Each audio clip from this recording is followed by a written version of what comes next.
I'm actually pretty glad that I'm finally at the end of this series because I thought the third film was pretty goddamn bad, and I did not think that the fourth film could be any worse. I enjoyed the story or the setup more, but good God, on a technical level, and I can't believe I'm saying this, yes, the third film was better made than this. But now we've come to the end of this series, at least for now. There was a remake, technically, an Italian remake. Only it wasn't part of this collections, and I'm in no hurry to go out and get it as of now. So for now, this is the last of the series, and it's actually called Karl the Butcher versus Axe, although it was released in some areas as Violent Shit 4. Of course, I have part of this Violent Shit collection, 5 Film Collectors Shitition. Yes, there is the bonus Zombie 90 film that, sure, I'll do.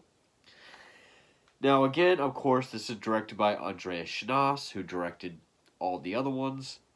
Co-directed with Timo Rose, who had been working with Schnaas on a few films. Together, they did. What the hell? I know they did the unrated films, which featured appearance by Karl the Butcher. They did. What was it? I think they did a movie called Game Over.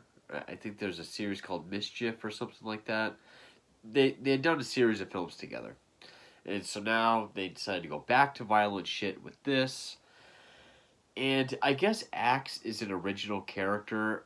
For some reason, I thought it was the killer from Nikos the Impaler, which Schnaas also did, which has a killer again with a themed kind of big a metal mask and an oversized weapon.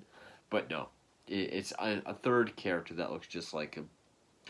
So Timo Rose plays Axe, Schnaas plays Karl, and it does have a huge cast. I think even some of the cast members are actually in bands, like they actually cast a heavy metal bands.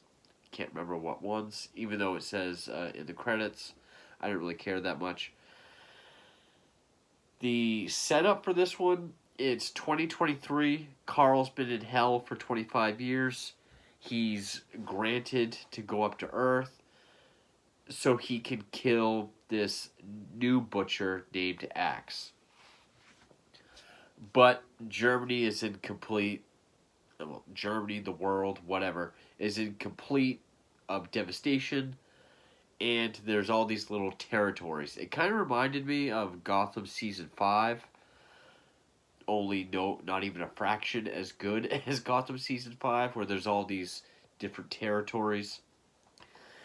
And basically they all catch wind that some of them even know who Axe is, even though we get no setup as to who he is. Then again, I haven't seen the unrated films or anything else he might have been in, so I have no idea. But it feels like a sequel film for him as well. But they all also catch wind that Karl the Butcher is back from hell. Like, they even say, Karl, I thought you were in hell. As if hell is like a jail. They might as well be saying, like, Karl, I thought you were in Joliet. Like, and yes, while the third film did have a lot of humor and camp, I think a lot of the camp was just with how low budget it was, how goofy a lot of the effects and just everything they had to work with was. Here they go full on cartoon effects. They actually have like the boings and bounces and whistling and just everything you would hear in a cartoon. They have that. There's even a fight sequence where we get health bars and like 8-bit text to make it look like a tournament fighter game. It tries to add all these plot twists, and actually the verses in the title literally lasts about 2 seconds. They first see each other, they approach, they kind of slowly start to swing their weapons, and one gang that was sent to kill them sees them. They decide to work together, and from then on, they join forces. Karl is pretty much back to how he was in the second film. I mean, he's kind of the Jason of this movie. He's just the big, dumb, lumbering one. Axe can actually speak and also does martial arts on top of having sort of like a Black Knight mask and this oversized battle axe. But Karl is like, yes, we family. Because the twist, he's Axe's father. Yeah, they throw that in there. They throw twist after twist. And I think it's part of the humor. Like, it's so stupid. There's also this sort of side character who's like the last living German soldier who's like completely oblivious to everything. Like, he's just shown playing with his little toy tank and he's able to avoid everything. Like, he's usually right in the thick of it, but he's able to get out of it up until the end when he's just killed by this low-flying CGI plane that cuts him in half. I mean, the gore is still there, like in the other films, but I feel like the volume is lower.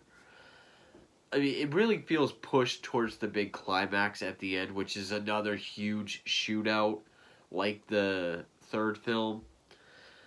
But here they have like some movie maker effects that looks like what my friends and I would have used in high school for YouTube videos, or something that like the Angry Video Game Nerd would have used in older videos, with obvious CGI like a, a, a muzzle flashes or dust clouds, or obvious CGI, just a few drops coming off of someone. There's even a scene where someone gets sliced in the back and there's little CGI spurts, even though when anyone else gets stabbed, it's practical. There's really not much. The only gang or group that's really worth mentioning, because, let's see, there's the Black Monks, the Others, Gang Loco, a few other ones. Gang Loco, I think were the British ones, where the guy had the white contacts. There's some military one where the leader has like a ski mask, and all his subtitles are like bombs, skull and crossbones, Nazi cross. Like, those are his subtitles, and he doesn't speak. Another one with like these heavy metal guys. Another one where they all just wear paintball masks and they're shirtless. There's a handful of different groups. And there's another one that looks like they're in a black metal band, where one of the members is named Doc Caligari. That's cute. But the only one that's worth mentioning, because they're all interchangeable, whatever, is Queen Skara's Amazon warriors, the female clan of this movie. Because holy mother of shit. I thought there was bad acting in the third film. Queen Skara, which I guess some of these actresses are well known in like the shot on video, no budget films. Like Eileen Daly is Queen Skara. Marissa Kay is Mothra, and Eleanor James is Shema. Oh, also Axe has a sister named Vendetta, played by Magdalena Callie. But these Amazon women, okay, first of all, Queen Skara, she's constantly like, imagine Rita Repulsa if she whispers. That's her entire like performance. Like, no, we killed Karl, and then And then she even like gets out of breath where it's like she has to, yes, yes, like so over the fucking top. This Mothra chick, who's her loyal to no end servant, she's doing that as well. Like, yes, we will kill everyone for the queen. And then Shima talks normal, I guess, but she is trying to overthrow them. There's this one guy with a black hood, shirtless, on a chain leash. He's got like this feather fan for the queen. And whenever he moves his head, it's like these chipmunk squeak sound effects. Like that's his voice. And there's even when Karl shows up, he even does like this, like that's his defense. And God, when Karl gets to leave hell, he says, I need my mask and my power. Which is like this reanimator green vial that he drinks, and he becomes this huge, like, Stay Puffed, hulking guy. Which even the muscles just makes him look like the Stay Puft Marshmallow Man. It's just like big pillows. And it leads up to all the gangs coming together. They all fight, again with this stupid muzzle flashes, dirt clouds. Plot twist, everyone gets killed. He goes inside to kill Queen Skara and her Amazons. Which, that's when we find out Queen Skara is a former lover of Karl and the mother of Axe and Vendetta. Where she's like, remember those hot nights? And it's like, no, I don't, because you've never been introduced before. And so he kills the Mothra chick, kills the feather fan guy after he does his fast fan defense, and then he walks up to Shima, who keeps doing that cartoon noise, just like boink boink boink, as she tries to ding ding ding to the queen. So then he goes and kills her. Walks past Shima, and she's like, whew, and then he stabs her in the face. Because he gets his hand cut off, puts like a sigh on it, like Child's Play 2. And then it ends with the twist where he says, Axe, I'm not your father. I'm your mother. You know, as a reference to Violent Ship 1, where his father gave birth to him. And it ends with the most nonchalant, uninterested, no. And I'm sure, I don't know if that's bad acting or part of the humor, but yeah, and then we see the German soldier getting killed by the plane. Now, the gore effects, the only reason why you would watch these movies, okay. There's also this side thing with the Queen Skara's women. They have this thing called the Sperminator, which is essentially a black accordion toilet plunger that they put up against male prisoners. It sucks the sperm out, which they then drink, or they mix with wine and then drink. So there's even a part where she says, like, they will fight, we will drink sperm wine. Even when she says, we will fight like Amazons. So she takes off her shirt and goes, oh. Like, it's so fucking over the top and silly. It's reminded me of, like, Rita Repulsa with laryngitis. And then when they rip that plunger off of him, we see, everything gets ripped off and gushes everywhere. A guy gets cut down this, and we see all his guts. There's a lot of decapitations or heads being cut in half, seeing the brain or the top of the skull, or just slashes with geysers of blood. One cool death was a guy sticks his arm out and Carl's machete goes all the way down the middle of his arm, so it like splits in half.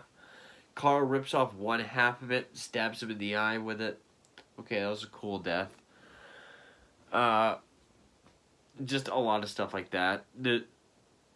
Nothing really inventive or different. Queen Scar gets killed with a chainsaw. Uh, yeah, people getting cut in half or down the middle. It's more or less the same shit we've seen throughout the last three movies. I mean, yeah, the humor was abysmal. I know they were going for a comedy for this, but good goddamn, the cartoon effects really just overdid it. Turning into a video game, the overacting. The only actor that looked like either he gave a shit, wasn't gonna overact to be silly, or just seemed natural and normal was the leader of the Gang Loco gang with the white contacts. He was the only one that seemed, you know, actually acting. I should say it a good way because there's no way anybody's like, "Hi, Karl the Butcher." Hey. It's just so. This movie's fucking ridiculous. And yes, on a technical level, it is worse than the third film. It doesn't have any filters it's trying to play with or slow motion or anything. And I guess it looks better. I mean, it came out in 2010, so it's like 2010 shot on video, which, I mean, still isn't great, but yeah, there's really nothing left else to say about this movie. It's laughable, but for all the wrong reasons. It's supposed to be funny, but everything that's trying to be funny isn't. It's just annoying or stupid. And it's funny with just how laughably bad this movie is. I cannot believe I'm saying that this was worse than the third film. In the third film, the way it looked in the story, it felt like it was ripped straight out of like a 70s Italy, like a 70s Italian exploitation film. This I could see an Italian movie being made with this kind of concept, devastated country, all these themed territories, going after one unstoppable force, or just zombies or cannibals, whichever. I can see that. They all, again, like the third film, they could have just taken Karl out of it, made them zombies or cannibals, and I mean, it still would have been awful, but yeah, I don't know. There's nothing to say about Violent Shit 4. And I was blown away when I saw the over-the-top acting of definitely Queen Skara and Mothra. I was just like, holy shit. They are definitely... And other than the two killers, they really are like our leads, I guess. That's the only gang or territory that we see the most of. They don't just show up to fight and get killed with maybe one scene of like a group conversation beforehand. But yeah, this movie sucked.